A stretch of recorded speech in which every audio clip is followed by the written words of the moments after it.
Halo, selamat malam semuanya. Selamat datang di SDHV Podcast. Dengan saya, Tabita sebagai host malam ini.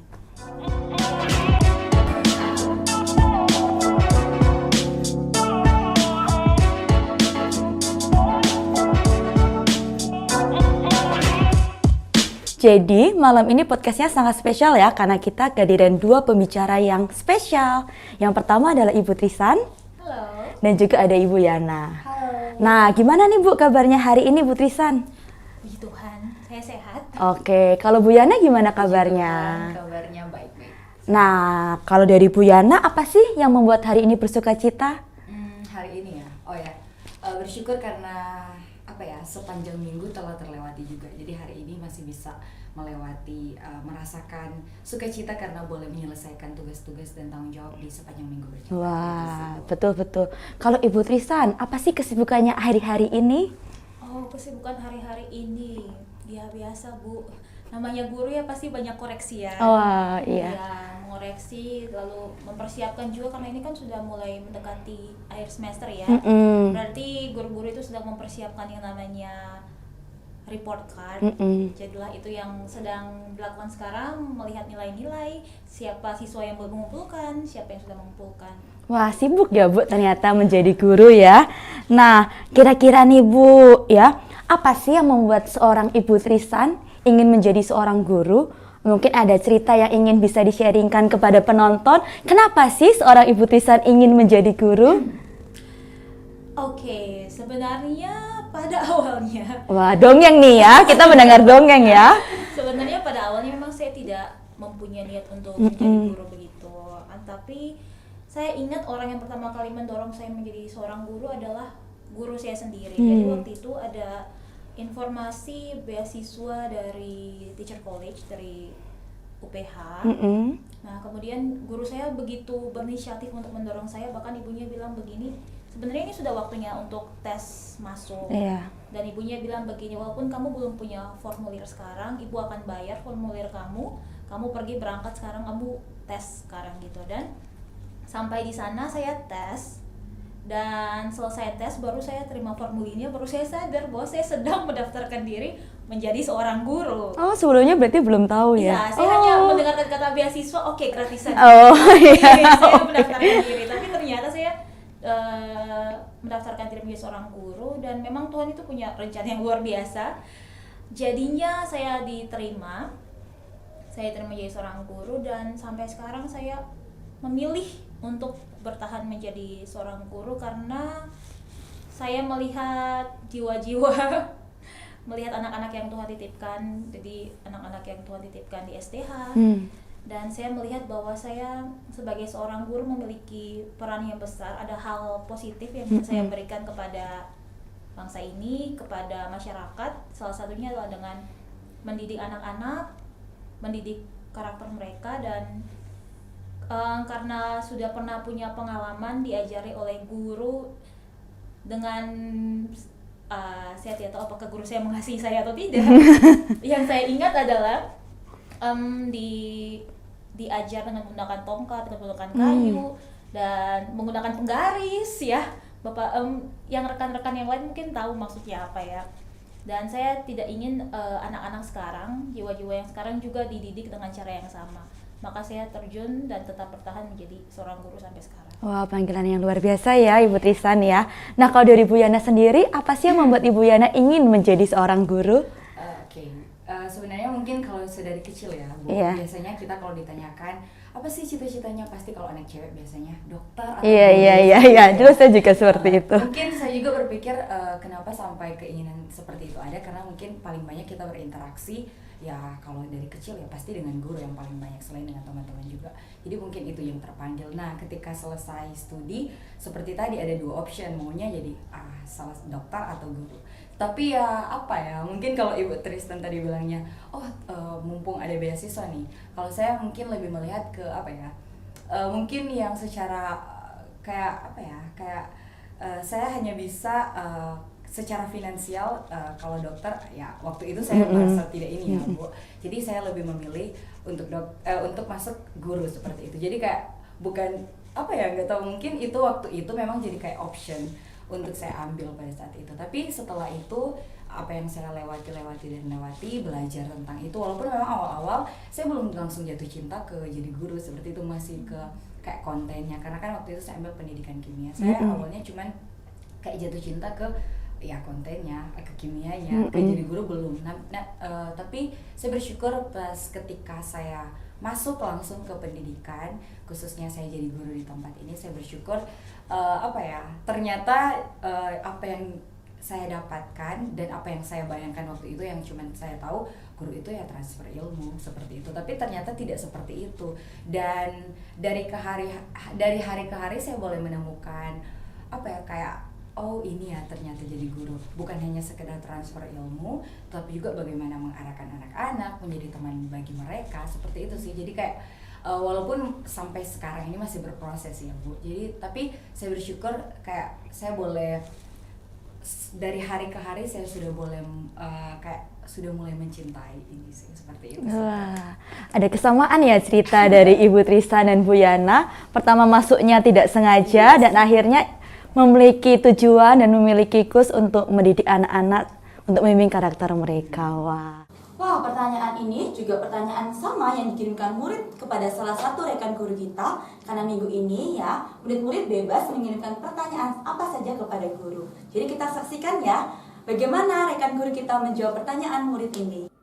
Halo semuanya, selamat malam. Saya Ibu Ria akan menjawab pertanyaan dari Kenichi yang adalah anak homeroom saya kelas 8B. Nah, Kenichi, pertanyaanmu adalah apa yang membuat Ibu Ria ingin menjadi guru, atau apa yang menginspirasi Ibu untuk menjadi guru? Nah, ini pertanyaan yang sangat menarik karena dari kecil Ibu Ria memang sangat ingin untuk menjadi seorang pengajar atau menjadi seorang guru. Karena itu Ibu Ria tetap belajar gitu bagaimana caranya supaya bisa mempertahankan apa yang menjadi cita-cita Ibu Ria.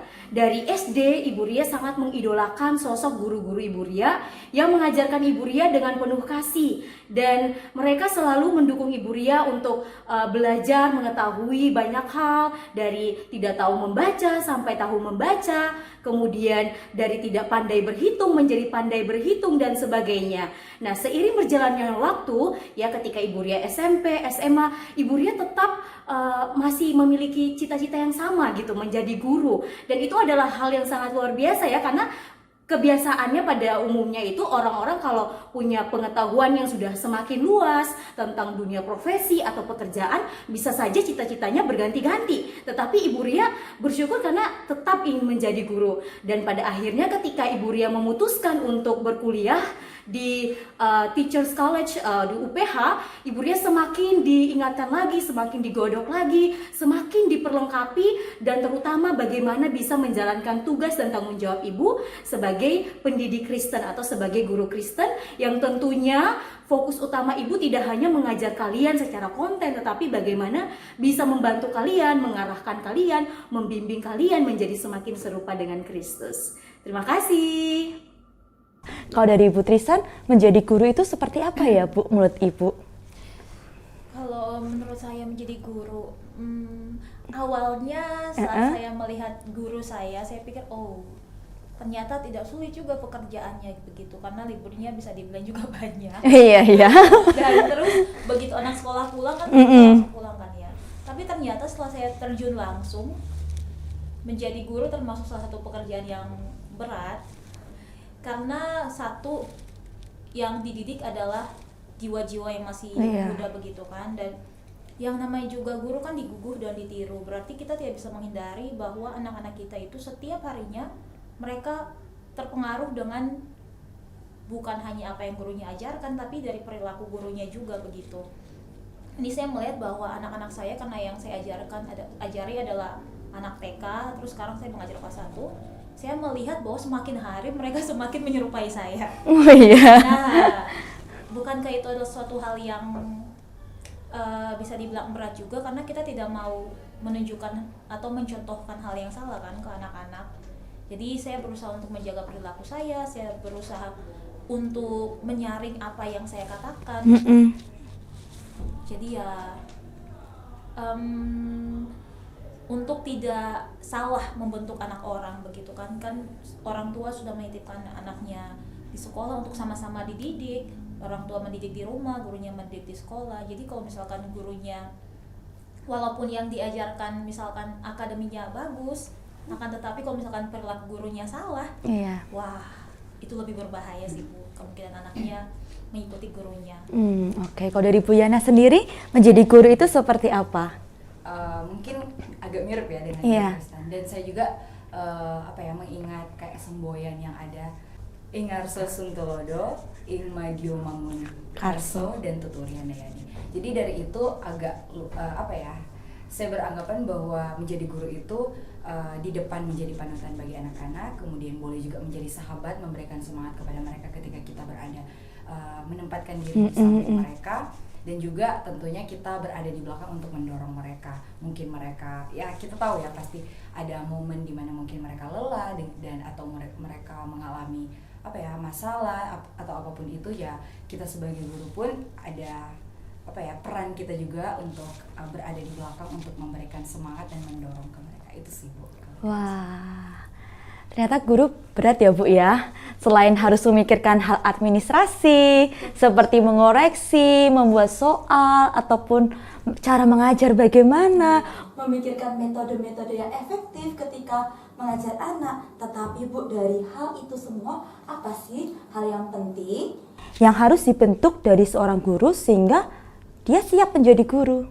Buat dari Bu Yana sendiri, apa Bu hal yang pentingnya? Oke, kalau saya hubungkan dengan Iya. jawaban tadi di awal yang sempat saya singgung tadi, artinya berarti kita sebagai guru yang pertama yaitu karakter kita ya. Iya, Karena betul. kan kita mau jadi contoh bagi anak-anak, apa yang kita lakukan pasti akan ditiru seperti itu. Jadi mungkin karakter kita, bagaimana kita sebagai seorang guru boleh belajar untuk menjadi pribadi yang lebih baik, karena kita tahu bahwa anak-anak kita akan mengikuti kita.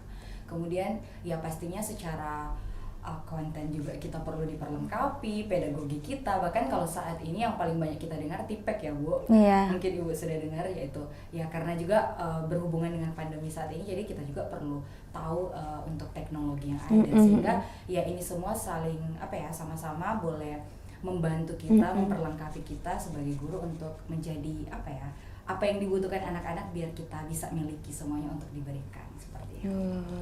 Oke.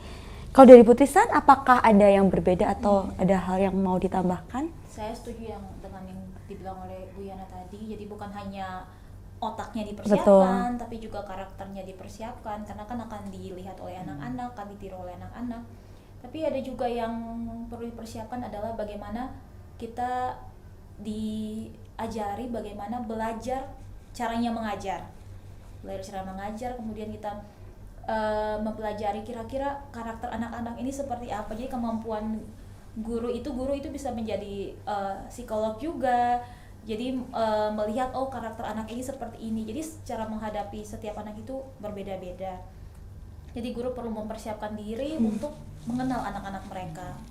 Begitu, mengenal anak-anak mereka dan memilih metode apa yang paling tepat untuk setiap anak ya. Memang kalau misalkan anaknya 28, berarti ya harus mengenal 28 karakter Betul, itu. iya. Begitu sih Bu. Dan kita harus memastikan ya Bu ya, satu persatu harus mengerti dan bisa juga kita membimbing satu persatu ya. Wah, nah kalau dari keseharian Ibu nih, apa sih yang paling Ibu nikmatin atau ada momen lucu yang bisa di-sharingkan yang mungkin penonton ingin dengar dari Ibu Tristan sendiri? Sukacitanya guru, momen lucunya guru itu Udah ketawa loh, berarti sangat bersukacita sekali. Momen sukacitanya guru, momen lucunya guru, momen sedihnya guru itu semuanya berasal dari murid ya.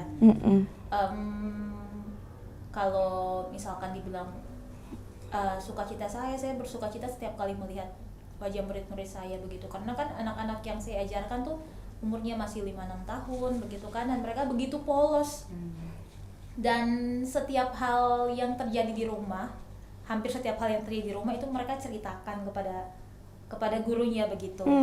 Dan mungkin hal ini sering dihadapi oleh guru TK, guru kelas 1, guru kelas 2. Misalnya begini,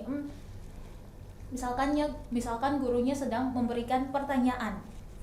Gurunya sedang memberikan pertanyaannya, misalkan ya 2 tambah 3 berapa? Ayo yang tahu silakan angkat tangan begitu kan. Nah, banyak yang angkat tangan. Tapi begitu dipilih, oke, iya misalkan, iya silakan nak, apa jawabannya? Yang disampaikan bukan jawaban dari pertanyaan tersebut, tapi misalkan disampaikan, iya Ibu Trisan, tadi malam gigi saya sudah lepas.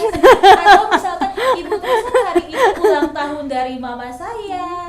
Nah, kalau kita sebagai guru, walaupun jawabannya tidak nyambung dengan pertanyaannya, tapi kita harus tetap harus tidak mematikan semangat anak tersebut untuk berbicara, karena kalau dia ingin berbicara pun itu sudah butuh dorongan dari dalam begitu kan. Jadi kita perlu tahu cara menanggapi yang tepat begitu. Dan ya, hal ini sering terjadi bagi guru-guru TK dan juga guru-guru kelas kecil begitu, dan itu akan menjadi momen lucu yang akan selalu diingat oleh guru-gurunya. Wah. Coba tanggapan tepatnya apa Bu kalau misalkan ada anak ya, Ibu mama saya ulang tahun hari ini. Oh iya mama kamu ulang tahun ya, iya. Jangan lupa ya bilang selamat ulang tahun untuk mama ya. Oke, yang lainnya apa jawabannya? Nah, begitu kita Oh iya tanggapi iya, dulu, oh ya. begitu. Kembali lagi ke pertanyaannya. Oke, kalau dari Bu Yana, momen lucu atau momen apa yang bisa di-sharingkan? Kembali lagi ya sama dengan Ibu Tristan, pastinya momen lucu itu yaitu bersama anak-anak. Dan saya mendapatkan momen itu ketika bukan berarti yang lain juga tidak ada momen, tapi ada salah satu momen, banyak momen lucu itu ketika mengajar di anak-anak SMP seperti itu. Mereka itu terlalu banyak pertanyaan yang ya masih polos juga ya Bu. Jadi kayak mereka ada sesuatu yang mereka kayak mungkin terbesit di pemikiran mereka tanyakan, yang sebenarnya kalau saya pribadi karena juga baru pertama untuk mengajar di anak SMP, awalnya sebenarnya lucu sih, kayak kok pertanyaannya seperti itu, mau ketawa dulu, tapi kan nggak mungkin juga. Jadi kayak bagaimana mengarahkan seperti itu, misalkan pertanyaan yang kayak menurut saya pribadi aneh, tapi ya mungkin kalau menurut mereka agak mengganggu di pemikiran mereka kali ya, yang walaupun memang tetap mereka hubungkan dengan pelajaran yang sedang kami pelajari seperti itu. Contoh pertanyaannya bisa di-sharingkan Bu, mungkin yang lucu. Oke, oh ya, ada satu anak ya, dia bertanya, waktu itu kami belajar tentang Boys Brigade. Nah, dia bertanya tentang, kami pelajari tentang Nuh kan. Kemudian dia belajar, Ibu, di dalam Alkitab saya lihat Nuh itu berjalan dengan Allah. Terus dia tanyakan, Ibu, gimana ya saya mau mengartikan ini? Apakah Nuh itu naik ke surga dan jalan-jalan dengan Allah? Atau Allah yang turun ke bumi dan jalan-jalan bareng Nuh gitu? Pertanyaannya saya langsung, oh my god, mau jawab apa ini? Tapi ya, saya nanti ini ya, itu juga bukan kita langsung artikan seperti itu gitu ya. Dan seperti mungkin Ibu Tristan tadi ya, kita nggak mungkin juga langsung pertanyaannya salah atau apa ya, kita juga nggak mungkin bisa seperti itu ya, pasti cari gimana memutar otak untuk menjawab pertanyaan seperti itu sih Bu. Wah, ternyata guru juga memiliki seni ya untuk menjawab pertanyaan siswa. Saya teringat juga ya, momen lucu ketika saya menjadi guru adalah bukan saat pelajaran, bukan saat ketika saya menyampaikan materi, tapi saat break, lunch, ketika mereka cerita-cerita pengalaman mereka, atau mereka tiba-tiba, Miss, putarkan lagu Korea, Miss, dan mereka dance-dance di kelas saya. Itu yang membahagiakan ketika kita putar mungkin videonya, dan kita lihat, wah, kita pernah mengalami momen seperti itu ya. Kok jadi sedih ya, bukan? Bukan malah menikmatin ya. Oke, sekarang kita mau undang ya rekan-rekan guru-guru yang lain untuk menjawab pertanyaan dari murid-murid. I got a question. This one is from Firly. She said, Dear Miss Dea, do you miss Five Blissful?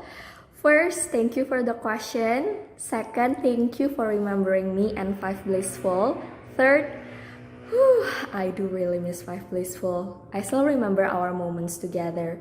Science fair, wax museum, the dancing time for Pekan Nusantara with 5A, and then the first time we tried our new theme shirt, the purple one, Precious and Gold theme shirt. Do you remember that? Time flies. Now you're all in grade 8. Next year you'll be in grade 9. And I'm thankful to be a part of your journey. I'm thankful for God that has put me into your life as one of your homeroom teacher in grade 5, especially in grade 5 Blissful. Thank you for remembering me too. I do really miss all of you. Hopefully we can meet soon. So enjoy the learning. Even though you're learning at home, I believe God is always with you. So you don't need to be afraid. Hopefully we can meet soon. God bless You five blissful. I love you and I do really miss you. Halo semuanya, perkenalkan nama Ibu Mutiara Sanggala. Nah, di sini Ibu akan menjawab pertanyaan dari Firly kelas 8A. Firly menanyakan mengenai apa sih yang Ibu senangi gitu. Apa yang membuat Ibu senang? Nah, jawabannya apa ya?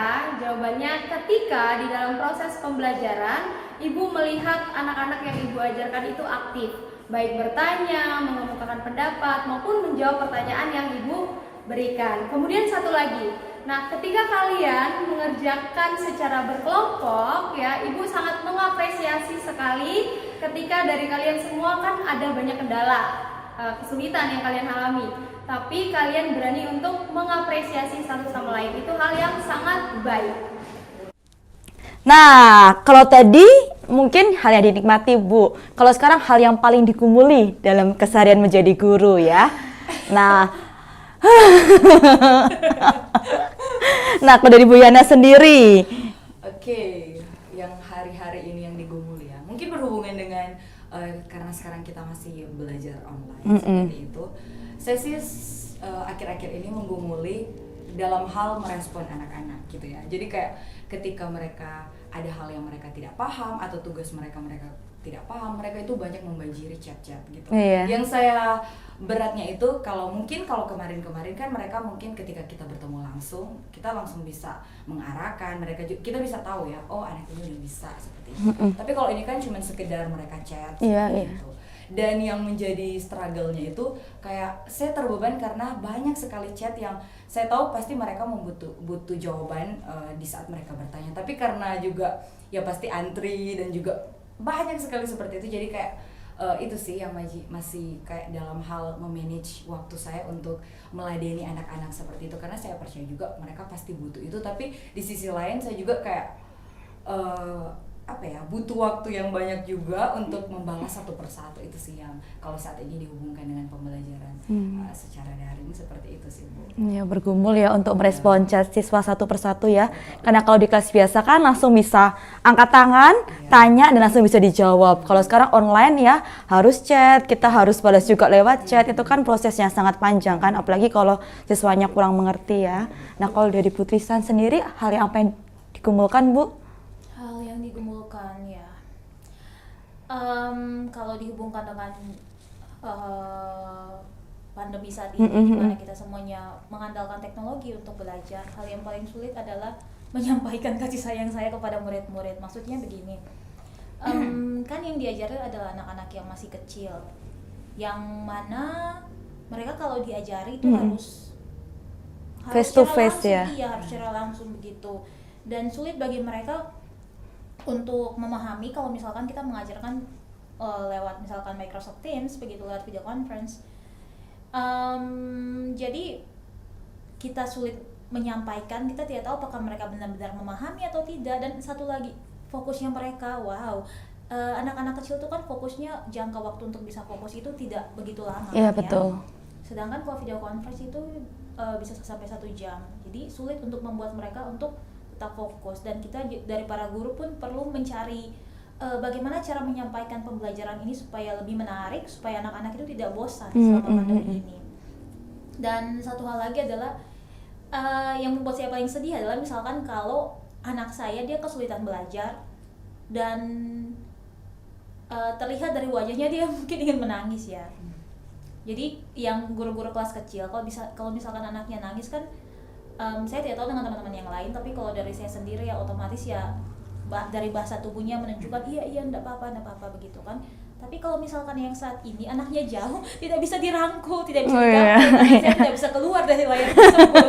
Ngeri dong Bu kalau tiba-tiba tangannya keluar. Nah, karena tidak bisa disampaikan kasih sayang saya kepada anak-anak, mungkin sulit gitu untuk menyampaikan kasih sayang kepada anak-anak, karena anak-anak itu yang usianya kecil ya, mereka tuh merasa disayangi. Salah satu bahasa kasihnya adalah melalui sentuhan gitu, melalui bahasa tubuh.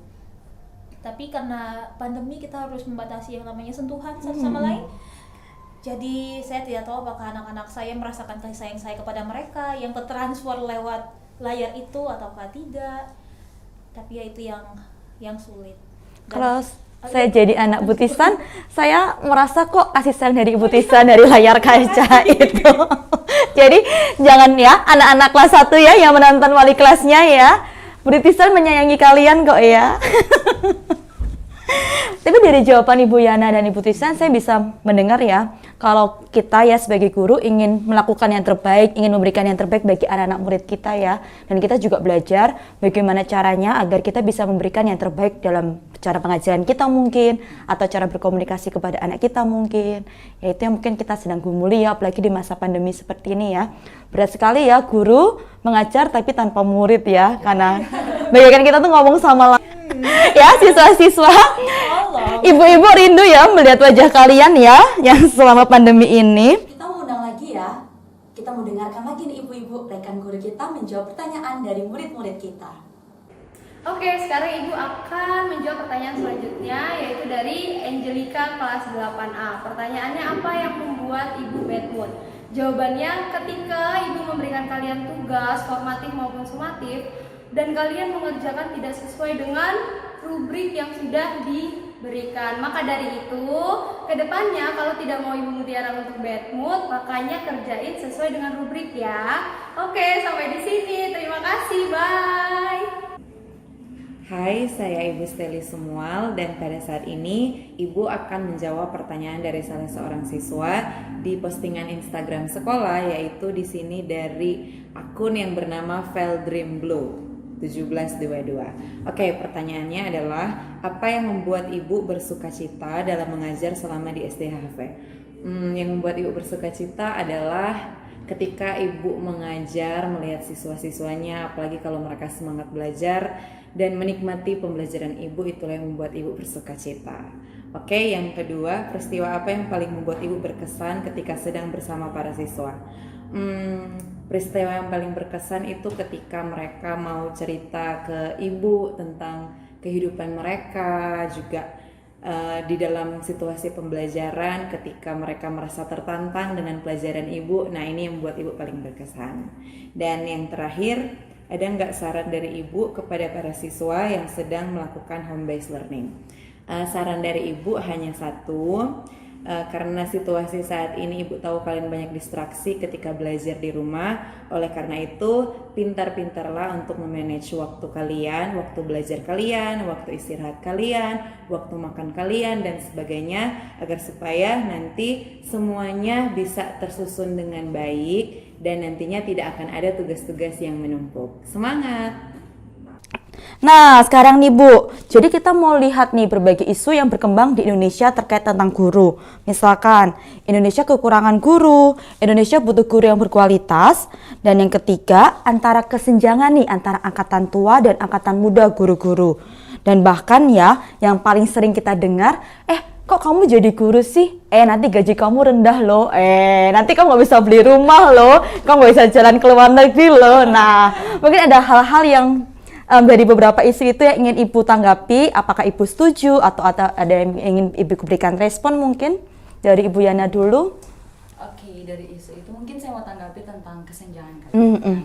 Ada yang sebenarnya sih itu kayak dibuat sih yang kayak istilahnya guru tua, guru muda gitu. Walaupun memang ya memang pada kenyataannya seperti itu. Tapi mungkin kalau yang saya lihat di sini memang sih kalau guru tua itu mungkin identik ya, quote unquote identik dengan mungkin gaptek, apalagi di saat ini yang kita sangat apa sih istilahnya menggunakan teknologi betul. Seperti itu. Sedangkan kalau guru muda ya kontrasnya karena mungkin lebih fresh gitu, banyak ide-ide, kemudian ya identik dengan melek teknologi. Jadi akhirnya kayak melihat kalau dari sisi itu sih kayak kontras seperti itu. Tapi kalau saya melihat dari mungkin kan kita juga mengajar bukan hanya sebagai transfer ilmu seperti itu ya, tapi bagaimana kita mendidik dan juga sebenarnya proses selama menjadi guru itu banyak sekali mengajarkan kita gimana men-treat anak-anak, pendekatan seperti itu. Dan saya rasa dari guru-guru tua kalau dalam hal itu mereka mungkin lebih berpengalaman yang sudah lama menikmati kesadaran di dalam pendidikan ya, betul. Jadi kita juga sebenarnya butuh seperti itu mungkin pengarahan seperti itu. Jadi mungkin sebenarnya masalah ini jangan kita buat jadi satu masalah sebenarnya, tetapi bagaimana kita membuat kita mungkin sebagai guru muda boleh berkolaborasi dengan guru tua. Betul. Gitu ya. Apa yang kita punya kita kasih, apa yang kita butuh juga kita bisa dapat dari mereka. Jadi kayak kita berkolaborasi dan bersinergi mungkin kali ya. Jadi sehingga kita mengerjakan sesuatu semuanya itu kan kita percaya apa yang kita kerjakan ini semuanya untuk anak-anak kita. Seperti itu. Jadi mungkin seperti itu sih, jangan buat ini jadi satu isu, tapi biarlah apa yang sudah ada ini gimana kita cari cara untuk membuat ini bisa menyatu sih seperti Betul. Harus bekerja sama ya Bu ya. Dalam satu pendidikan juga butuh misalkan guru tua dan juga guru muda untuk membuat pendidikan menjadi lebih maju. Nah kalau dari Ibu Tristan, ada yang mungkin ditanggapi? Kalau tadi kesenjangan Ibu sudah nggak bisa ditanggapi lagi ya Bu ya. Tinggal isu guru yang berkualitas, kekurangan guru atau masalah gaji.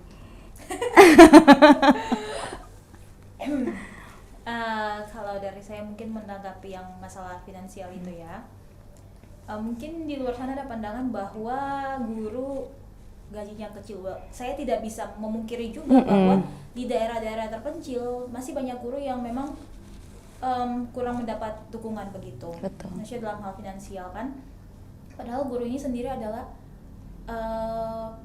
pihak yang mendidik jiwa-jiwa dan tugasnya itu begitu berat begitu.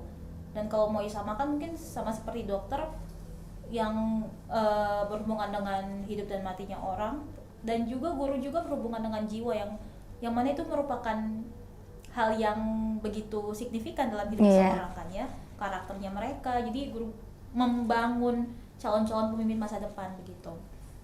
Dan kalau yang saya lihat yang di daerah pedalaman mungkin masih kurang sentuhan. Tapi kalau dari saya sendiri di Sekolah Dian Harapan Holland Village ini Gimana Bu? kalau dari saya sih saya merasa masih cukup ya Bu ya. Saya cukup dengan gaji yang diberikan dan saya bersyukur dengan apa yang saya dapatkan di sini. Oleh karena itu saya masih bertahan sampai sekarang di sini. Gitu Bu. Sebenarnya itu relatif ya Bu ya, kan tergantung bagaimana kita menyikapi hal itu. Kalau itu menjadi suatu misalkan pusat dari kehidupan kita, yang kita merasa itu terus-terusan kurang ya. Tetapi bagaimana kita kan menjalani hari-hari kita kan untuk fokusnya ke murid ya, untuk bagaimana murid dapat mengenal Tuhan, dan itu hanya sebagai seakan-akan bonus. Iya. Tapi tidak bisa dipungkiri juga bahwa pemerintah masih harus memperhatikan Ya, guru-guru, para ya, terutama betul. guru-guru yang di tempat-tempat terpencil begitu. Iya, Karena iya. memang masih kurang dijangkau. Jadi itu PR pemerintah ya. Mungkin pemerintah sudah memberikan saran kan lewat bantuan langsung tunai yang mungkin akan direalisasikan kepada guru-guru yang di luar sana. Nah, sekarang nih kita mau main game. Oke, jadi kita mau main game tebak gerakan bibir ya. Jadi salah satu ibu-ibu akan menggunakan headphone dan salah satunya akan berbicara satu kalimat. Jadi ibu yang menggunakan headphone akan menebak kalimat apakah itu. Satu kalimat Bu. Iya, satu kalimat. Tapi disediakan sekitar 4 kalimat. Ya, jadi mau dibandingkan nih, lebih jago Bu Yana sebagai guru kelas 11 IPA atau Ibu Tristan ya sebagai guru kelas 1 ya. Ayo tebak di komen ya siapa yang menang, Bu Yana atau Bu Tristan ya. Boleh saya pindah tukar dengan Ibu Tristan agar bisa berkoordinasi dengan mudah. Oke, baiklah. Silakan Bu. Terima kasih Ibu Tristan. Wah, panas ya tempat duduknya ya. Kursi panas Bu. Jadi sekarang part pertama Bu Tristan terlebih dahulu ya. Bu Tristan yang akan mendengarkan lagu dan menebak kalimatnya. Dan nanti Bu Yana akan membicarakan kalimatnya apa. Silakan dipakai Ibu Tristan. Baiklah Bu. Ya, musik akan diputar ya sesuai dengan pengarahan saya. Oke, musik silakan diputar. Ya, soal untuk Ibu Tristan. Soal pertama. mulai. Ya, mulai Bu. Soal pertama. Oke Ibu. Seragam SDH kece. Berapa kali sih Bu? Dan 3 kali pengulangan, 3 kali. Kalau enggak berarti enggak ada dapat skor ya. Ulang. Oke, boleh tolong diulang Bu. Seragam SDH kece. Oke, soalan ketiga. Seragam SDH kece. Oke, seragam SDH kece. Oke, 10 untuk Ibu Tristan. Soal kedua. Berjuang bersama-sama. Berjuang bersama-sama. Kok jago sih? Oke, 20 ya untuk Ibu Tristan. Soal ketiga. Selalu sabar dan senyum. Selalu sabar dan senyum. 30 untuk Ibu Tristan. Soal keempat. Berapa soal kah Bu ini? 4. 4, oke. Oke. Mengajar sangat menyenangkan. Belajar lagi Bu. Ulang kedua. Mengajar sangat menyenangkan. Setuju. Belajar sangat menyenangkan. Tetot. Salah. Salah. Jadi apa? Itu nggak bisa, udah ditebak. Jadi skornya hanya 30 untuk Ibu Tristan ya. Jadi boleh dilepaskan, Bu. Apa? Lepas. Oh berarti benar ya, ini tidak tipu ya, ya penonton ya. Ini benar-benar ada musik yang keras. Jadi yang keempat itu adalah apa Bu Yana? Mengajar sangat menyenangkan. Oh, saya nggak dengar dia belajar. Tapi setuju tidak Bu mengajar sangat menyenangkan? Oke ya, 30 untuk Ibu Tristan. Sekarang bagian Ibu Yana. Silakan Ibu Yana dipakai. 3 kali pengulangan ya kalimatnya ya. Ya. Wah, kuping saya sebentar. Oke, sudah musik dimulai. Oke. Belum. Oke, udah. Soal pertama. Apakah Ibu mendengar suara saya? Saya bisa melihat ini, Bu. Oke. Soal 1. Pagi-pagi ke sekolah. 2 kali. Pelan-pelan, Bu. Oke. 2 ya. Pagi-pagi ke sekolah. Oh, 3 kali. Pengulangan ketiga. Sekali lagi. Sebentar. Oke, kali ketiga. Iya. Bentar, belum ada lagunya. Oh iya. Jujur ya. Iya, boleh. Terima kasih Bu Yana. Oke, udah. Baca bibir saya ya. Bentar, Bu. Masih Oh, apa masih. ini? Oh, udah, oke. Belum. Oh. Oke. Oke. Pagi-pagi ke sekolah. Oke. Pagi-pagi ke sekolah. Iya, good. 10 buat Bu Yana. Soal kedua. Iya. Korek. Ulangi ya, pengulangan 1. Koreksian siswa.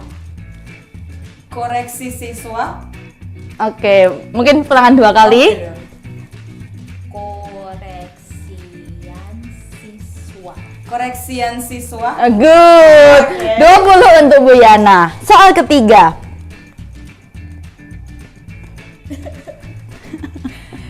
Tiga ya.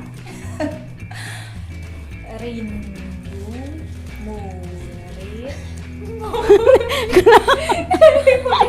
Jadi ulang sekali ya, iya. Rindu murid. Ulangan kedua. Oke, ulangan kedua. Capek ya bibirnya ya Bu ya. Iya.